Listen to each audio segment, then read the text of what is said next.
रस्ता या ठिकाणी काम सुरू आहे, त्या ठिकाणी आपल्याकडे येथील बाबासाहेब आंबेडकरांचा जो पुतळा आहे तो रस्त्याच्या मध्यभागी आला होता आणि त्या ठिकाणी साईटला होता, त्या ठिकाणी काम येऊन थांबलं. आमच्या सर्व तालुक्यातील आणि विशेषतः कड्यातील सर्व मंडळींनी त्या ठिकाणी सुद्धा त्यांना अण्णाच दिसले की हा प्रश्न कोण मार्गी लावू शकतं. आम्ही सर्वजण त्या ठिकाणी अण्णाला भेटलो. साहेब 4 दिवसामध्ये हा प्रश्न दिल्ली दरबारी नेण्याचं काम या ठिकाणी आदरणीय अण्णांनी केलेलं आहे. आपण सभा ऐकली असेल पाटोद्याची, अनेक आमचे सर्व कार्यकर्ते त्या ठिकाणी आले होते. त्या सभेमध्ये सुद्धा अण्णांनी त्या ठिकाणी बाबासाहेबांच्या पुतळ्याचा उल्लेख केला आणि गडकरी साहेबांनी शब्द दिला की तुम्ही येणाऱ्या विधानसभेमध्ये अण्णांना विजय करा आणि तुमचे जेवढे अण्णांनी सांगितलेले काम आहेत ते संपूर्ण करून देण्याची जबाबदारी गडकरी साहेबांनी उचललेली आहे. साहेब, या ठिकाणी अनेक अॅट्रॉसिटीच्या प्रकरणामध्ये अनेक गावामध्ये दलित विरुद्ध सवर्णांचे वाद झाले, पण त्या जागेवर मिटवण्याचं काम त्या ठिकाणी अण्णांनी केलेलं आहे.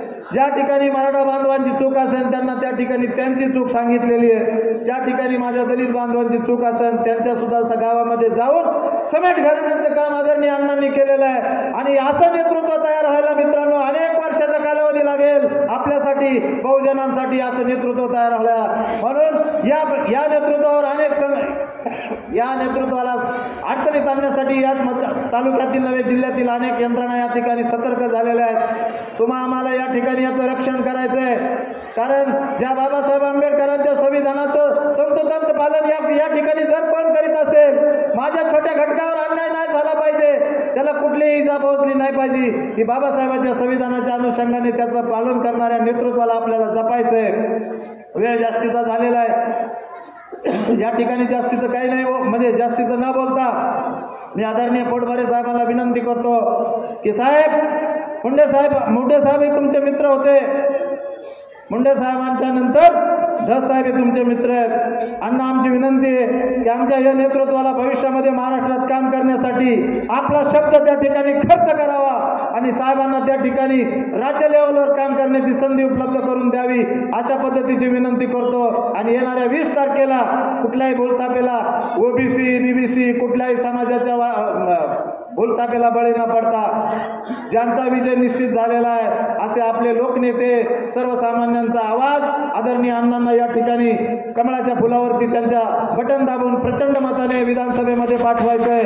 साहेब, आता अण्णा नुसते आमदार होणार नाहीत, साहेब आमदार होणार नाहीत, साहेब हे नामदार होणार आहेत. म्हणून मी आता घोषणा देतो, आपण घोषणा द्यायच्या आणि मी माझं भाषण संपविणार आहे. आष्टी का आमदार कैसा हो, जरा हात वर करा, जेवले नाही तर आम्हाला मान्य आहे, जरा हात वर करून घोषणा द्या ना. आष्टी का आमदार कैसा हो, सुरेश अन्ना तुम आगे बढ़ो, पोटभरे साहेब तुम आगे बढ़ो. या ठिकाणी थांबतो. काम करू लागले. अण्णा कुठल्या एका पक्षाचे उमेदवार नाहीत, अण्णा कुठल्या एका समाजाचे उमेदवार नाहीत. अण्णांना पाठिंबा मराठा समाजाचा, साळी समाजाचा, माळी समाजाचा, कोळी माळी साळी कोळी माळी तेली तांबोळी वंजारी बंजारी पिंजारी हक्कर धनगर लोहार सुतार महार मान चांभार ढोर कैकाडी वडरी पारधी या सगळ्या समाजाचा पाठिंबा असणारा बीड जिल्ह्यात एकमेव उमेदवार कोण असेल त्यांचं नाव आहे सुरेश अण्णा धस.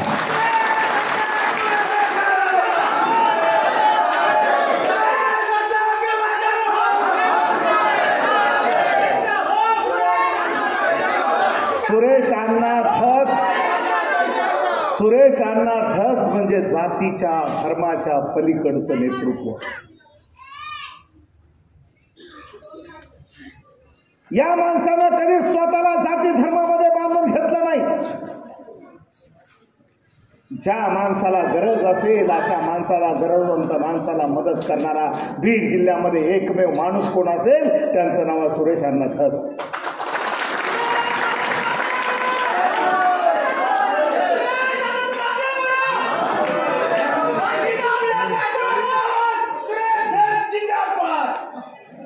मी बघितलं अनेक गावामध्ये अण्णाचा माझा प्रसंग गेल्या 25-30 वर्षापासून आहे.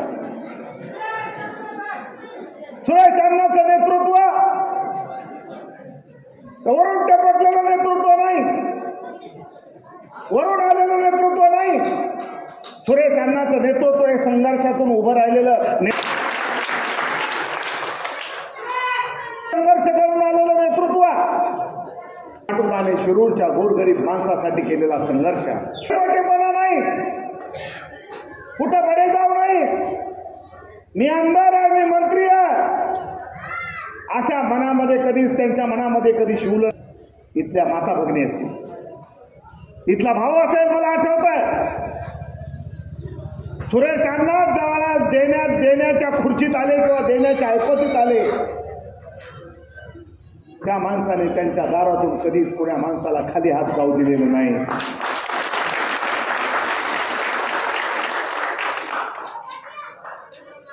कधीच कोणी कुणाला उपाशी पोटी पाहिलं नाही. मग अशा माणसाला, अशा नेतृत्वाला हातात हातातल्या फोडाकरता जपण्याचं काम आपण केलं पाहिजे.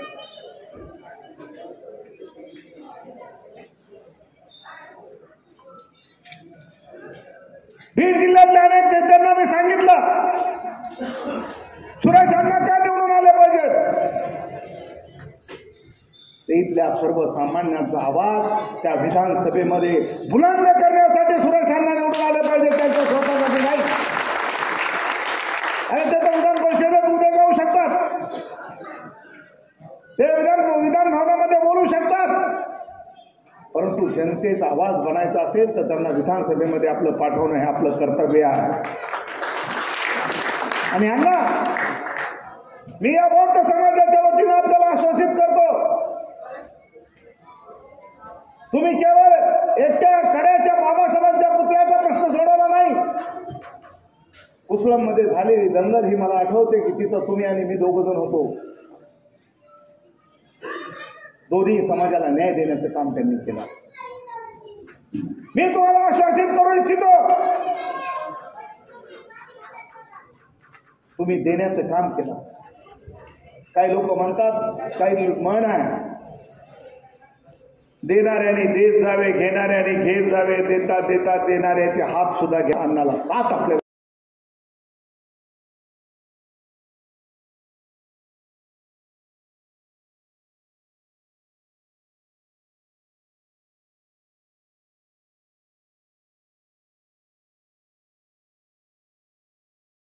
एक वाजता येऊन थांबलेलो आहे.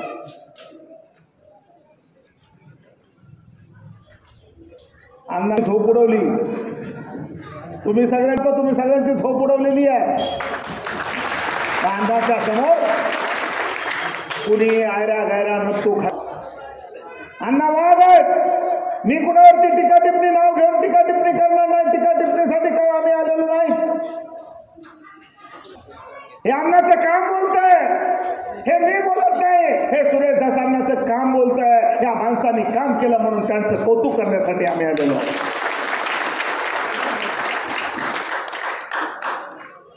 अण्णाचा डिझेल सुद्धा मी घेणार नाही. अण्णा, तुमचा चहा सुद्धा आता पिणार नाही मी विधानसभा होईपर्यंत. तुमचं डिझेल घेणार नाही, तुमचं जेवण सुद्धा मी आज घेणार नाही. विधानसभेच्या नंतर या गोरगरीब समाजाचं पोट भरण्याचं काम पोटभरीच्या मार्फत तुम्हाला करावं लागेल. ही गोष्ट सांगण्यासाठी मिळाली.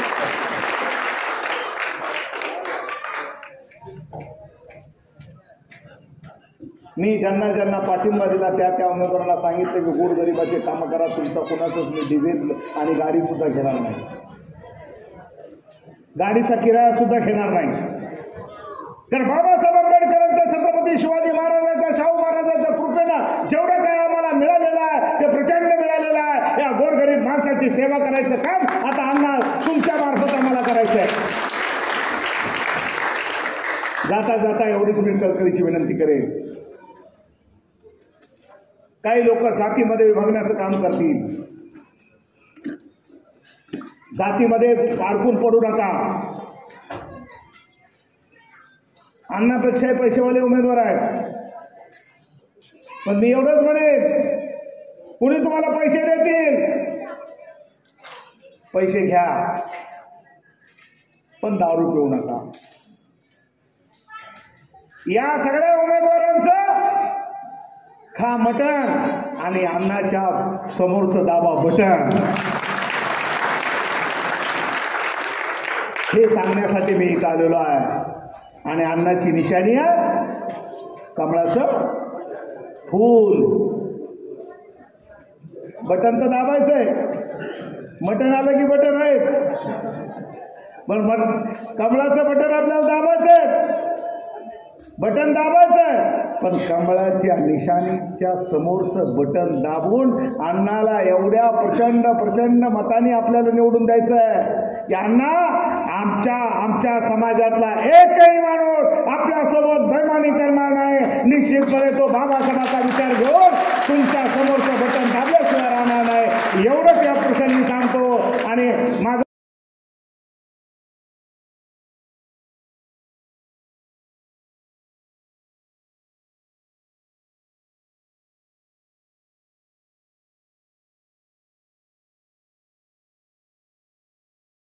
तर जे नामोल्लेख राहिला असेल त्यांची क्षमा मागतो. फोरमचे जे तालुक्यातील सर्व पदाधिकारी आहेत ते सर्व तालुकास्तरीय, जिल्हा परिषद गटस्तरीय आणि पंचायत समिती गण. तर मी बाबूरावजी पोटभरे साहेबांचा आभार मानतो की स्वतःहून मी त्यांना फोन नाही लावला, साहेबांनी मला फोन लावला आणि मला म्हणले सुरेश यावेळेस तुम्ही उभा आहे, मला स्वतःला होऊन तुम्हाला पाठिंबा द्यायचा आहे. आणि त्याप्रमाणे साहेबांनी त्या दिवशी सुनीलला बोलवून घेतलं, बाकी सगळे पदाधिकारी बोलवून घेतले आणि बीडमध्ये प्रेसमध्ये जाहीर सुद्धा केला की सुरेश धसला आमचा पाठिंबा आहे. आणि आज जे बोलवलेले आहे ते साहेबांना आपण बोलवले की साहेब इकडे या. एक रिपब्लिकन पार्टी ऑफ इंडियाचा कार्यक्रम पप्पूजी आले होते इथं, त्यांच्या नेतृत्वाखाली आम्ही केला आणि नंतर डॉक्टर बाबासाहेब आंबेडकर फोरम, गोरखजी जैन यांचं म्हणणं आलं की आपला एक कार्यक्रम इथं घेतला पाहिजे आणि साहेबांना या ठिकाणी बोलवलं पाहिजे. त्यांनी आग्रह धरला, तर मी पण म्हणलं हे योग्य आहे, अतिशय योग्य व्यक्ती येतोय, आपण सर्वांनी मिळून त्यांचं स्वागत केलं पाहिजे. कारण जी तडप, जी ताकद ओरिजिनल पॅन्थर म्हणतात ना, तसं हे ओरिजिनल पॅन्थर आहे. मी हे पॅन्थर आज नाही पाहिलं, जिल्हा परिषदेचा उपाध्यक्ष असल्यापासून साहेब तसं पाहिलं तर माझ्या अगोदर जिल्हा परिषदेत होते, माझ्या अगोदर पदाधिकारी होते आणि त्यांच्या नंतरची टर्मला मी निवडून आलो होतो. पण जे आमचं प्रेमाचं नातं त्यावेळेसपासून तयार झालं आणि मला एक अप्रूप वाटायचं की आमच्यातलाच एक माणूस ज्याला दीन आणि दलित हा शब्द वापरला जातो, तसं जर पाहिलं तर बाबासाहेबांनी ब्राह्मणाच्या महिलेला सुद्धा दलित हा शब्द वापरलेला आहे. परंतु कधी कधी आमचे लोक दलिताच्या ऐवजी कधी कधी आमचे लोक सवर्णही होऊन बसतात. मूळतः आम्ही दलितच आहोत. आमच्या राजाचा सुद्धा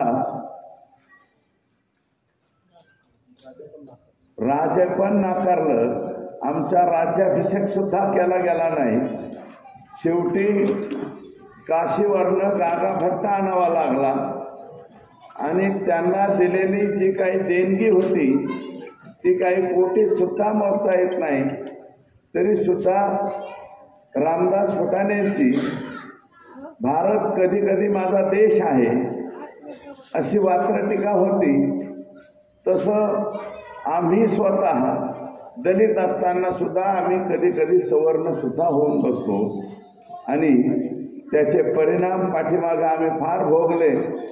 1992 पासून जे नामविस्ताराच्या कालावधीमध्ये जे संघर्ष दलित आणि सवर्णामध्ये झाले त्याचे समाजाला भोगावं लागली.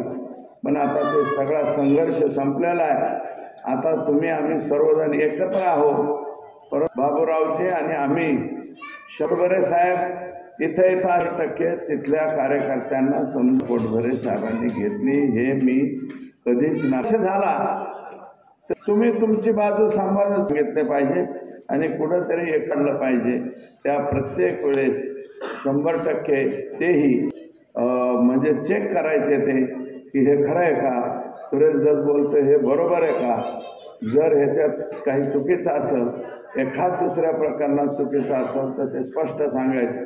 मी ह्याच्यामध्ये तुमचं ऐकणार नाही, पण बाकीच्या प्रकरणामध्ये मात्र मी तुमचं ऐकतो. आणि त्यांचं शिकागोला जाणं असो, अमेरिकेला जाणं असो, हे अप्रूप मला स्वतःला वाटेल.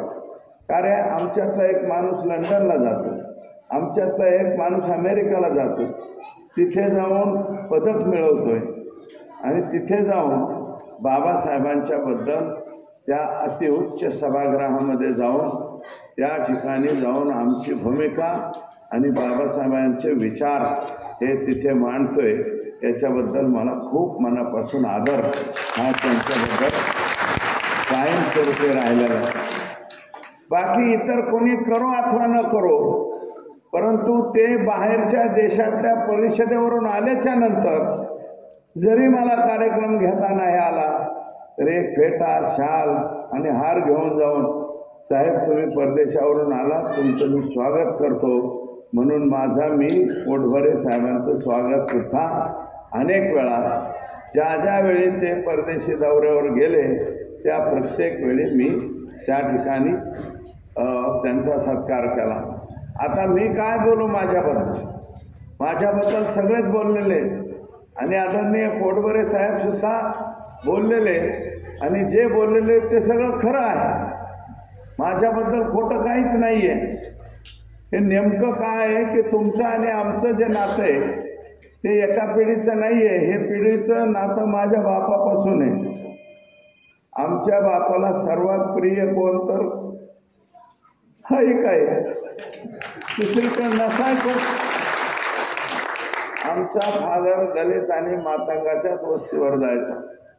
आमच्या इकडच्या वस्तीवर कमी, परंतु सामाजिक परिवर्तनाच्या, समाजामध्ये बदल घडण्याच्या, साहेब मी 2च घटना माझ्या वडिलांच्या सांगतो आणि माझ्याबद्दल तर काहीच बोलत नाही कारण तुम्ही सगळं सांगितलंय. माझे वडील दादा हे खरोखर बाकीचे लोक फुले शाहू आंबेडकरांचं नाव घेतात, परंतु वागण्यामध्ये मात्र त्यांच्या फुले शाहू आंबेडकर नसतात. माझे वडील फुले शाहू आंबेडकरांसारखं वागायचे. पूर्वी आडामध्ये सर्वांचे पोहरे एकत्र नव्हते, वायले पोहरे असायचे. मी लहान होतो आणि आमच्या गावाचे गेना कोतवाल गायकवाड यांना एका दिवशी माझ्या वडिलांनी बोलवलं. मी माझ्या डोळ्याने ते चित्र पाहिलेलं आहे बिभत्सवानं की कुणीतरी आमच्यातल्या महिलेने त्यांचा हंडा भरायचा आणि तो हंडा भरून ते डोईवरती घेऊन घरी जायचं. ही प्रथा आणि परंपरा माझ्या डोळ्यानं मी पाहिले. एक दिवस तिथल्या सर्व गायकवाड कंपन्यांनी ते आले, माझ्या वडिलांना म्हणाले की आम्हाला फार त्रास होतो या गोष्टीचा, ताटकळत उभा राहावं लागतंय, काही वेळा कोणी पाणीही टाकत नाही आणि आम्ही किती दिवस व्हायला पाणी घ्यायचं हे बरोबर नाही. तडक माझ्या वडिलांनी सगळ्या गावाची बैठक लावली आणि बैठक लावून सांगितलं की बाबा ह्यांचं म्हणणं असं आहे, काय करायचं. तर गाव म्हणलं मग देवीला पाणी जाते, देवीचा कोप होईल, आमकं होईल.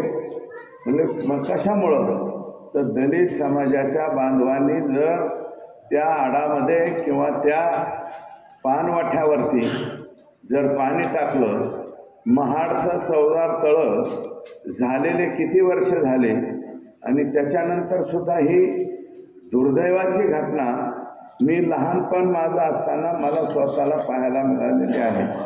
हे फार कटू घटना पाहायची पाळी माझ्यावरती आली. माझ्या वडिलांच्यावरती सगळ्या गावाचं प्रेशर आलं की हे करू नका, अमकं नका. पण माझ्या वडिलांनी मारुतीच्या पाराच्या समोर घोषणा करून टाकली, आजपासून या गावामध्ये एकाच आडात सर्व समाज पोहरे टाकतील म्हणजे टाकतील. गाव म्हणलं यांच्यावरती देवीचा कोप होईल. माझे वडील म्हणले, हे देवी माझं काय वाटोळं करायचं ते कर, परंतु हे जे अंतर आहे आमच्यातलं, हे अंतर आता मी मिटवतो. आणि त्या दिवसापासून जसं जामगावला ही घटना घडली याचे बरेच परिणाम झाले. कारण शेड्यूल कास्टची संख्या पोटबरे साहेब सर्वाधिक जास्त आस्था हरिनारायण जिल्हा परिषद सर्कल, ज्या जिल्हा परिषद सर्कलनं महाराष्ट्रात सर्वाधिक जास्त मताने मुलगा मुलगी या चिन्हावर मला निवडून दिलं, त्या सर्कलला सर्वाधिक जास्त संख्या आमची शेड्यूल कास्टची आहे. लालासाहेब शिंदे हे जिल्हा परिषदेचे सदस्य म्हणून काँग्रेस पक्षाच्या चिन्हावर 100 मतांनी निवडून आले. नंतर नवनाथराव चखाले हे मी पतंगावर उभे केले. पतंगावर सुद्धा 6000च्या लीडने निवडून दिले, 6000 पतंग चिन्हावर. आणि यशवंत खंडालेंचं गाव कडा जिल्हा परिषद गटाचं शिराळ, आत्ताचे जे रनिंग आमदार आहेत त्यांचं गाव, आणि तिथून यशवंतला मी इथं उभा केलं बरं का. आणि इथं उभा करून 4 का 4.5 हजाराच्या फरकाने निवडून आलो. 4.5 आणि खर्च असेल 6,500 रुपये. फॉर्म भरायचा, याचा GSTने जायचा यायचा. एक असा सर्कल येत आहे की एक वेळा पंडितांना सुद्धा मला चेष्टेने म्हणले होते, त्या अध्यक्षाने मी उपाध्यक्ष होतो, तेव्हा पंडितांना हे माणूस फार वेगळा, त्यांची सर कोणाला. तर मला म्हणले होते, सुरेश आता मला इकडे जरा अडचण वाटते चेष्टेने. त्यांना कसली अडचण, पण मला चेष्टेने मला आस्था हरिनारायण सर्कलमध्ये उभा कर म्हणा. तर आस्था हरिनारायण असं सर्कल आहे जे कायम जिल्हा परिषद सदस्य उभा केला तर 6 ते 7 हजाराच्या फरकाने, आणि ज्यावेळेस माझ्यावर बारी येते त्यावेळेस 12 हजाराच्या पुढच्या फरकाने लीडवर राहतो. तर 12. आणि आताही मला गॅरंटी आहे की जे 20 तारखेला मतदान होणार आहे आणि 23 तारखेला रिझल्ट लागेल, त्याच्यामध्ये मी 100% 12 हजाराच्या पुढे लीड त्या सर्कलमध्ये घेईल, अशी एकंदरीत परिस्थिती त्या ठिकाणी आहे. म्हणून प्रीतमताईंना सुद्धा मागच्या वेळेस आम्ही 7 का 9 हजाराचं लीड दिलं त्या जिल्हा परिषद सरकारने. आणि विनंती अशी आहे, ही एक घटना झाली. दुसरी घटना, गायरान जमिनी पकडण्याचं काम चालू होतं. रामदास आठवले साहेब मला वाटतं सामाजिक न्याय मंत्री होते. 90 सालापर्यंत 14 एप्रिल 1990 पर्यंत, मार्चच्या 14 एप्रिल 1990 पर्यंत ज्यांनी अतिक्रमणं केली होती, अतिक्रमित जमीन केल्या होत्या, त्या लिगलाईज करण्याच्या होत्या. परंतु पोटबरे साहेब आमचे लोक उशिरा जागे झाले. 91, 92 उजाडलं. 92ला खरी ही क्रांती आमच्याकडे चालू झाली. इकडं नाम विस्तार आणि इकडं जमिनी पकडणं. गावागावात संघर्ष चालू झाले. दलित समाजाने पकडलेल्या जमिनी आणि तिथं घातलेला नांगूर गावकऱ्यांनी डफडं वाजवून, बँड वाजवून पुन्हा त्याच्यावरती कब्जा करायचा आणि ही जागा आम्ही दलितांना देणार नाही, अशा प्रकारची वक्तव्य ही ग्रामस्थांकडून व्हावी लागली. आमच्या सुद्धा गावामध्ये तसंच चाललं होतं. परंतु माझ्या वडिलांनी मुंबईला राहणारे लोक, चेंबूरला असतील, मोहन्याला असतील, पनवेलला असतील, जिथं जिथं म्हणून दलित बांधव राहतो तिथले सगळे माणसं बोलून घेतले. माताळ समाजाचे माणसं बोलून घेतले. चर्मकार समाजाचे 3ही समाज माझ्या गावात आहे. आमच्या गावात सगळ्यांना बोलून घेतलंय. तुझं पोट एवढ्याचं, तुझे पोरं किती, त्याच्या पोरांना पोरं किती, सगळ्याची बेरीज वजाबाकी केली आणि सगळ्यांची बेरीज केली आणि एकूण क्षेत्र गायरानाचं काढलं आणि माझ्या वडिलांनी प्रत्येकाला, पोटभरे साहेब प्रत्येकाला वाटून दिलं, प्रत्येकाला. आणि ही बातमी विजेसारखी सगळीकडे पोहोचली.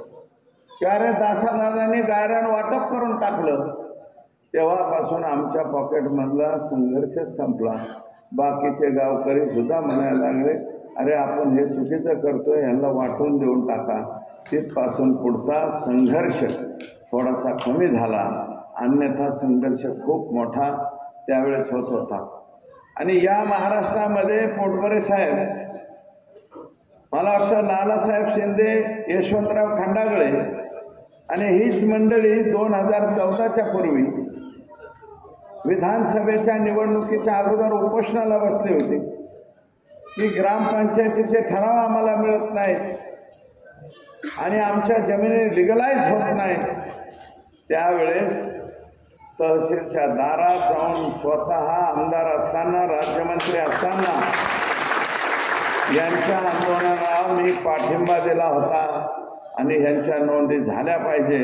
आणि राज्यमंत्री असताना बघा साहेब, पाटोदा तालुक्यातल्या बहुतेक गावांचे सगळ्यांचे सातबारे मी पोटभरे साहेब करून दिले, डायरेक्ट माझ्या हाताने.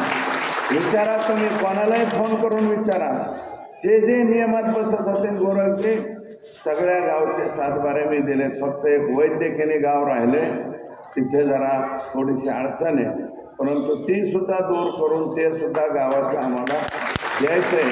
वैद्यकीयकरांना सुद्धा सातबारे द्यायचे. त्यांच्यावरती इतरांनीच अलगड आणली, ती अलगड सुद्धा मी दूर करण्याचं काम त्या ठिकाणी केलं. आपल्याला विनंती आहे, मी हे तुम्हाला माहीत, मी कसा आहे आणि कसा आहे तसा आहे, साथ देणार आहे. कधीही पोटभरे साहेबांना माझ्या मुलाचा इथे नंबर लागलाय, माझ्या मुलीचा नंबर लागलाय, अण्णा फीसच्या बाबतीत जरा अडचण आली तर जेवढा असेल तिथं मुंबईला निघ, आणि ते माय माऊली किंवा माझा भाऊ असेल त्याला 50 लागत होतो, 50 त्याला देऊन टाकतो की माझं मुलीचं लग्न ठरलंय अण्णा सगळं, पण भांड्या कुंड्याला कमी पडलंय, कोणीही दारात येऊ द्या, त्याचे 100% भांडे कुंडे देणार म्हणजे देणार. कधी मोकळ्या हाताने मी कुणाला पाठवलेलं नाही. आज दरवाजा पोटभरे साहेब मी उघडा ठेवला, 24 तास. ही मतदारसंघातून आलेले पाय आलेले पेशंट सुद्धा मी जीव घालायचो, मला काहीच वाटत नव्हतं. माझ्या दारात बसून त्याला आधी पाणी पाजायचो. एक हायेस्ट 7 लिटर पाणी प्यायलेला सुद्धा एक रुग्ण मी पाहिला, 7 लिटर पाणी प्याला. मी म्हणलं अरे मरतो का काय, तुम्हाला पाणी सुद्धा कोणी दिलं नाही राव. म्हणलं हिला काय बेकारी झाली. 7 लिटर पाणी पाजला. त्याला म्हणलं जेव ना, ते मला फुल पाण्याने भरलंय, 2-1 तास थांबतो, लघवी करतो आणि मग जेवतो म्हणला. अशी अवस्था त्या कालावधीत पाहायला मिळाली. त्याच्यामुळं सर्व लोकांना मदत करणारा माणूस आहे. अर्ध्या रात्रीचा फोन करा, कुणाच्या पोटभरे साहेब दवाखान्याला कुठं काय कमी पडलं, कोणतं पेशंट आडून धरलं तर त्याला पहिला फोन आहे सुरेश धस्ता.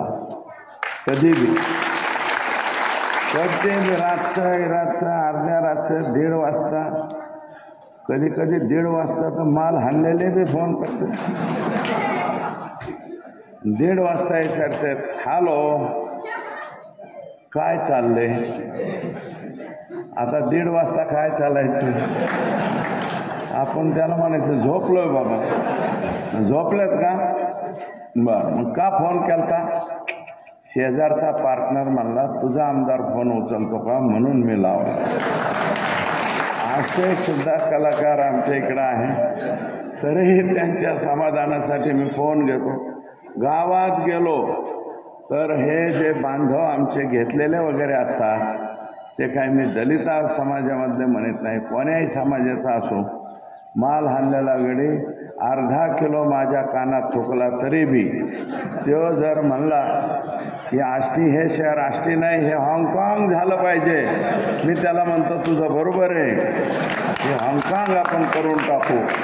त्याला बोलता बोलता माहिती मग विमानतळ कुठं बांधायचं आष्टीला, रेल्वे स्टेशन कुठं नाही, तो म्हणतो मग रेल्वे स्टेशन झालंय मार पण विमानतळ कुठं बांधायचं. बरं तो म्हणतो मग उद्या चर्चा करू. मग चला पुढं संपलेलं असतंय. आणि इलेक्शनच्या काळात हे मंडळी फार सांभाळावं लागते आम्हाला, कोणी करीत नाही. तुम्ही लय म्हणजे सौम्य माणसं असतात, सभ्य माणसं असतात, तुम्ही फार फार तर आम्हाला मत मागता. परंतु हा जो माणूस असतो आमचा मित्र तो लय जोरात ओरडतो ना, सुरेश ठास पुढं स्टँडवर 99 माणसं काय म्हणत नाही पण एक तास पठ्ठ्या म्हणतो सुरेश जिंदाबाद. मग त्यांची सुद्धा आपल्याला आवश्यकता आहे ना. आणि त्या राज्यघटनेप्रमाणे आम्हाला जे शस्त्र संविधानाने दिलंय ते शस्त्र म्हणजे लोकांच्या पाया पडणं, लोकांना विनंती करणं, पदर पसरणं, मताची भीक मागणं, लोकांना विनंती करणं, ही शस्त्र बाबासाहेबांच्या संविधानाने आम्हाला दिली. आणि त्या संविधानाच्या अस्त्राचा वापर, शस्त्राचा वापर करून लोकांच्या पुढं जाणं, विनंती करणं हे उमेदवाराचं काम असतं. मायबाप आमच्या पदरामध्ये दान टाकायचं का नाही हे शेवटी तुमच्या हातामध्ये. मला असं वाटतं मी पदर पसरला तर तुम्ही दान टाकल्याशिवाय राहणार नाही, हे नम्रपणे या ठिकाणी मला वाटतंय. कारण मी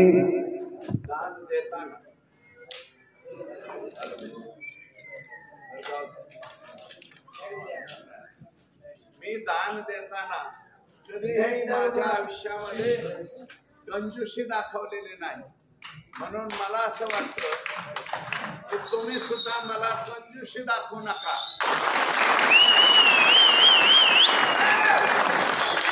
येणाऱ्या 20 तारखेला आपल्याला माझी विनंती आहे की लोकसभेला संविधानाच्या बदलाचा नरेटिव्हचा खूप मोठा फटका हा आमच्या पक्षाला बसलेला आहे. कारण लोक ऐकून घेण्याच्या मूडमध्ये सुद्धा नव्हती. बळ आम्ही पाया पडून दुसरी जागेवर आणली. परंतु बाकीकडे मात्र असं झालं नाही. त्याच्यामुळे सुद्धा अडचणी निर्माण झाल्या. आमच्या मतदारसंघात मात्र अडचण झाली नाही. त्यामुळं मी स्वतःच उभा आहे आणि 10 वर्षाच्या नंतर उभा आहे. मी सर्वांना सहकार्य करणारा, कॉपरेट करणारा माणूस आहे, तरुणांना सहकार्य करणारा माणूस आहे आणि पहिला माणूस आहे कोटबरे साहेब ज्यांनी बौद्ध विहाराची बांधकामं सुद्धा सर्वाधिक जास्त संख्येने. पहिला माणूस आहे की फक्त रस्ते नाले सोडता बांधकाम करणारा सुद्धा मी. कामदारांची प्रायोरिटी ही रस्ते नाली आणि याची असते. आणि एक नवीन सुरुवात कोटबरे साहेबांनी केली या मतदारसंघामध्ये. दलित वस्तीतलं काम दलितांच्याच हातात ठेवून द्यायचं, त्यांच्या हातात द्यायचं. हे तुमच्या टीमनी कोणाला द्यायचं ते गावात तुम्ही हिशोबाने करा. दलित वस्तीतली आणि ते म्हणतोय म्हणून नाही, हे वागून दाखवलंय. वागतोच आम्ही. नगरपंचायतीच्या हद्दीतले सुद्धा कामं हे आम्ही दलित वस्तीतले कामं दलित समाजाच्याच कार्यकर्त्यांना देतो. आमच्या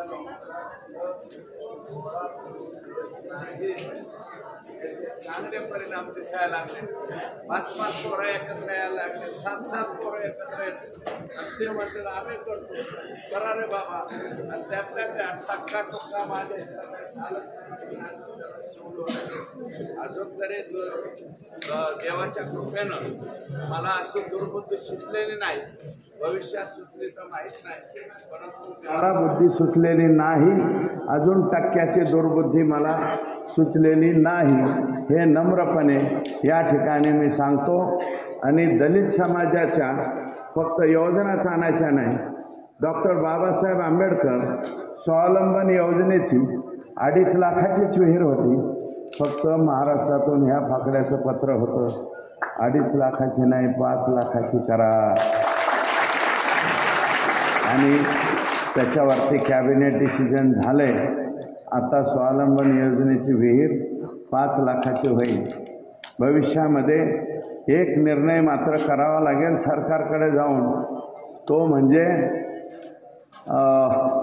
याच्या बाबतीमध्ये दादासाहेब गायकवाड स्वाधार जी योजना आहे, दादासाहेब गायकवाड जी जमीन खरेदीची, त्याच्यामध्ये भूसंपादन कायदा 2013 प्रमाणे रेडी रेकनरच्या 6 पट पैसे हे दलितांना दिले पाहिजे. आणि जो कोणी सवर्ण जमीन द्यायला तयार आहे त्याला रेडी रेकनरच्या 6 पट पैसे दिले तर मला वाटतं तो लगेच जमीन देईल. मग तुम्ही दादासाहेब गायकवाड योजना काढायची आणि पायात बेड्या घालायच्या आणि पळ म्हणायचं, दलिता पळ घे जमीन. कुठं पळ? रेडी रेकनरच्या हिशोबाने कोण आता जमिनी देणार आहे? शक्य आहे का? म्हणून त्या शासन निर्णयामध्ये बदल झाला पाहिजे, हे मी पाहिल. आता गायरान जमिनीमध्ये जे रहिवासी पर्पजचे आमचे दलित बांधव आहेत त्यांना 350 स्क्वेअर फूट रहिवासी पर्पज नियमानुकूल करण्याचा शासन निर्णय झालेला आहे. तुम्ही आता घाबरू नका, फक्त रहिवासी झालाय. भविष्यामध्ये ही वेळ जर पडली तर सुप्रीम कोर्टामध्ये जाऊन विनंती याचिका करून आणि हायकोर्टाने आमचं यशवंत खंडागळेच्या एका रिट पिटिशनवरती साहेब स्टेसुद्धा दिला आहे. त्याच्यामुळं आणखी संधी मिळाली की दलित समाजाने ज्या गायरान जमिनी त्यांनी कसलेल्या आहेत ते सध्या कसतायत, ह्या सगळ्या जमिनी या दलित बांधवांच्या नावावर झाल्याच पाहिजेत. या बाबतीमध्ये आजपर्यंत पॉझिटिव्ह आहे. आणि सभागृहात सुद्धा साहेब मी बोललोय, इथं तिथं नाही, फक्त इथं हे मंडप आहे म्हणून मी बोलतोय नाही, सभागृहामध्ये सुद्धा मी ही बाजू मांडलेली आहे. ज्यावेळेस हे 350 स्क्वेअर फुटाचा निर्णय सरकार करत होतं त्यावेळेस मी म्हणलं होतं की तुम्ही हे करू नका. मराठवाडा आणि विदर्भ आणि उत्तर महाराष्ट्रामधला आमचा दलित बांधव जो मुंबईला शिफ्ट होतोय, जो ठाण्याला शिफ्ट होतोय, पुण्याला होतोय, तो जर थांबवायचा असेल तर हा निर्णय करा. भविष्यामध्ये 100% या निर्णयाच्या बाबतीत तुमच्या बरोबर राहील. आणि मी काय मोठं काम नाही केलं. इथलं डॉक्टर बाबासाहेब आंबेडकरांचा साईडला जो पुतळा होता कड्याचा, तो सेंटरला घेण्याच्या बाबतीत आम्ही गडकरी साहेबाला पत्र दिलं. आता त्याचा पॉझिटिव्ह प्रस्ताव गेला आणि आता आष्टीनगर रोडवरच्या सेंटरला बाबासाहेबांचा पुतळा त्या ठिकाणी होणार आहे. मी विनंती करेल की त्याच्या उद्घाटनाला सुद्धा तुम्हाला मी बोलवी, त्यावेळेस तुम्ही या साहेब अशी विनंती आहे. आणि इथं सगळ्यात हायेस्ट पोटभरे साहेब 5.5 कोटी रुपयाचं बौद्ध विहार बांधलंय मी आष्टीमध्ये. 5.5 कोटी, त्यातलं 4.5 कोटी ऑलरेडी खर्च झाले. 1 कोटीचं काम राहिले किरकोळ, ते सुद्धा काही दिवसामध्ये आम्ही पूर्ण करतोय. इतकं सुंदर बांधलंय, इतकं सुंदर बांधलंय की ते पूर्ण झाल्यावर तुम्ही पहा. मी एकदा गेलो होतो सुलेखाताई कुंभारांच्या तिथं, त्यांचं ड्रॅगन पॅलेस मी पाहिलं होतं. तेव्हापासून माझ्या मनात होतं की वेगळं काहीतरी करायचं. आणि साहेब मुंबईला गेलो 100% दीक्षाभूमीला जाणार. नागपूरला गेलो 100% मुंबईला नागपूरला दीक्षाभूमीला जाणार. चैत्यभूमीला जिथे साहेबांना तिथे सुद्धा जाऊन दर्शन करणार म्हणजे करणार. का कोणास ठाऊक, ह्याला सांगावं लागत नाही, ॲटोमॅटिक जातं माणूस, जातं म्हणजे जातं. आणि मला कधीतरी एखाद्या वेळेस माझा ते व्हिडिओ व्हायरल करते, पण मी कंटिन्यू आमदार पहिल्यांदा झाल्यापासून दरवर्षीच्या अधिवेशनाला गेलो तर सगळ्यात अगोदर भेट जर कुठं दिली तर ती दीक्षाभूमीलाच भेट देणार, अगोदर तिथं जाणार आणि मग बाकीच्या ठिकाणी जाणार. तेव्हा आपल्या सगळ्यांना विनंती करतो, साहेबांचे आभार मानतो, यशवंतचे आभार मानतो, त्यांच्या सर्व सहकाऱ्यांचा आभार मानतो, गोरखजींचा आभार मानतो आणि आपण सर्वजण या ठिकाणी आला तुमचंही आभार मानतो आणि आपण सर्वांनी मिळून तुमचं एकट्यापुरतं मर्यादित ठेवू नका. मला एकच काम करा, आपली परिस्थिती हलाखीची आहे, तुम्ही जाऊ शकत नाहीत गाड्या घोड्या घेऊन, शक्यतो मोटरसायकलीवर जाता आलं तर जा, पण एकट्याचं मतदान देऊ नका, पाहुण्या रावळ्यांचं सुद्धा मतदान द्या. आष्टी मतदारसंघात जिथं बी आपला पाहुणा रावळा असेल, नातेवाईक असेल, त्याला फोन लावायचा, अरे आम्ही सुरेश अण्णाला मतदान देणार. हे बघा का कोण इथं हिवऱ्याचं माझा मित्र आहे, उभा राहणार, विचारा साहेब, मी कशावर लक्ष देतो की आमच्या हाडोळ्याला जायला रस्ता जरी नसला तरी मनरेगातून हाडोळ्याचा रस्ता सुद्धा करून देतो. इतकं बारीक लक्ष देतो की दलितांना कोणी अडवू सुद्धा नाही आणि मी गप्पा मारीत नाही, मी करून देतो. आणि आमचे लोक कितीही म्हणले तरी मी त्यांचं ऐकत नाही त्यावेळी, कारण न्यायाची बाजू आपण न्यायाचीच घेतली पाहिजे. तर ते सुद्धा काम या ठिकाणी करतो. माझं एकच विनंती आहे की तुमचे जिथे नातेवाईक असतील आष्टी मतदारसंघात, आपले नाहीतरी नातं कुठं 100 आणि 200 किलोमीटर वाढ असते, आपलं 50 किलोमीटर रेडियसमध्येच सगळं नातं असतं. रेडियस म्हणतो मी अशी गोल, याच्या पलीकडं कुठं नातं आहे.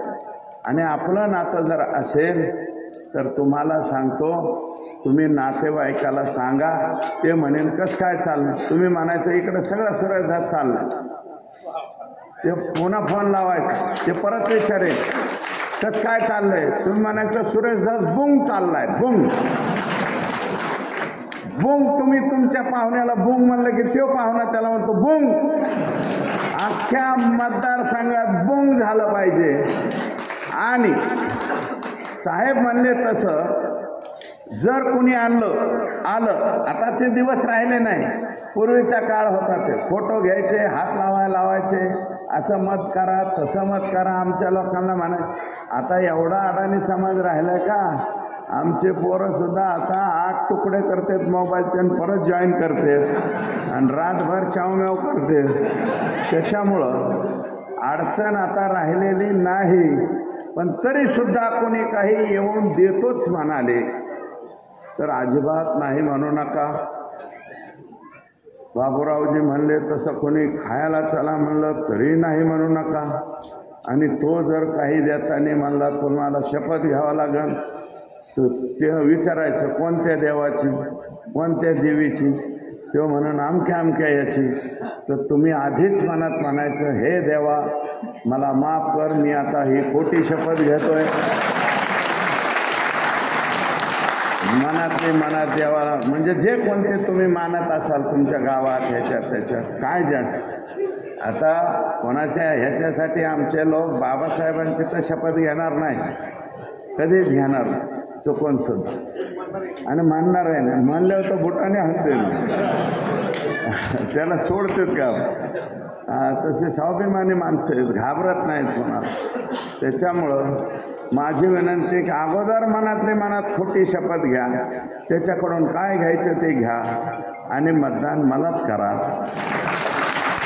अशी सुद्धा माझी विनंती आहे. तर मी अनुक्रम आणि कड्याला 18 तारखेला आपली शेवटची सभा आहे. शेवटच्या सभेला सगळ्यांनी यायचंय, माझ्या सर्व दलित बांधवांनी यायचंय सभेला. जे एकदम वयस्कर माणसं आहेत, ज्यांना गाडी चालवता येत नाही, त्यांनी 4 चाकी गाड्यात या. म्हणजे तरुण पोरं ज्यांची लग्न झालेली आहेत त्यांनी आमच्या लाडक्या बहिणीला सुद्धा मागून घेऊन या, पाठीमागं बस. जोडीनं या.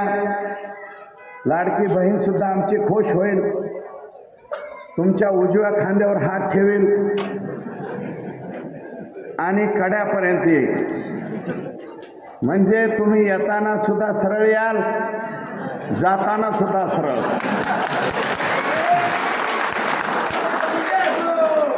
आणि आमच्या खिशाला सुद्धा ताट जरा कमी बसेल.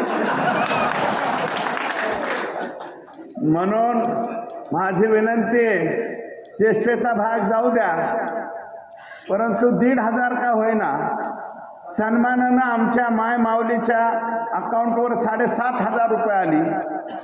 आमची माय माऊली 7,500तच खुश आहे हो, एकदम खुश आहे. हा, ती म्हणते बरं झालं सरकारने तेवढं तरी दिलं. आणि त्या माऊलीला त्याच्यासाठी सन्मानपूर्वक तिथपर्यंत आला.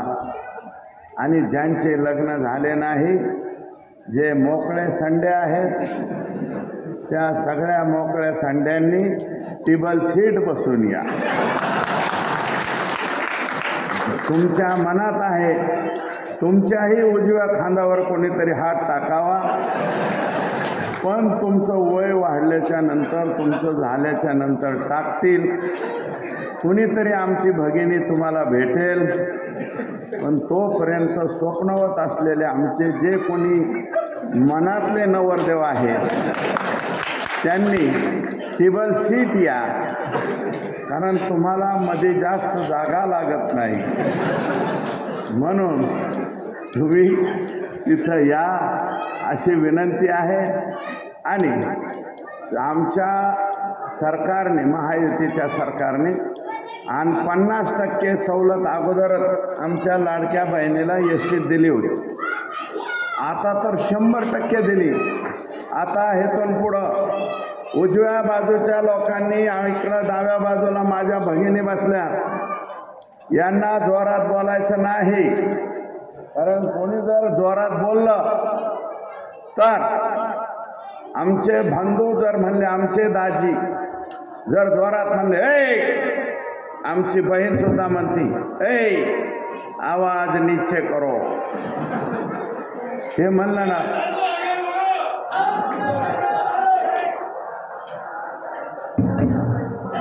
बरं का, ए, आवाज नीचे करो, हात नीचे करो, असं म्हणल्याबरोबर हे पण म्हणते आवाज खाली करा.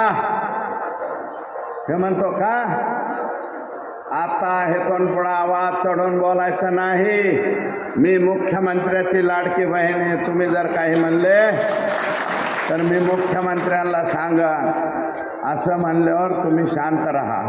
आणि आता इथून पुढं आमची भगिनी तुम्हाला म्हणणार आहे, बाजारच्या दिवशी जर कड्याचा बाजार असेल, आष्टीचा कोणी बाजार करीत असेल, तर बाजारच्या दिवशी आमची भगिनी म्हणणार आहे, अहो तुम्ही जर गेले तर 300 रुपये खर्च होतात, आणि मी जर गेले तर 0 पैसे खर्च होतात. आता असं करा, तुम्ही घरीच थांबा, बाजारसुद्धा मीच करून येते. असं आमची भगिनी जरी तुम्हाला म्हणाली तरी वाईट वाटून घेऊ नका. कारण ती खरं आहे, म्हणजे तुम्ही असं वागल्यावर दिसताय. म्हणजे आमच्या भगिनींनी ह्यांचं काम केल्यावर दिसतंय आधी.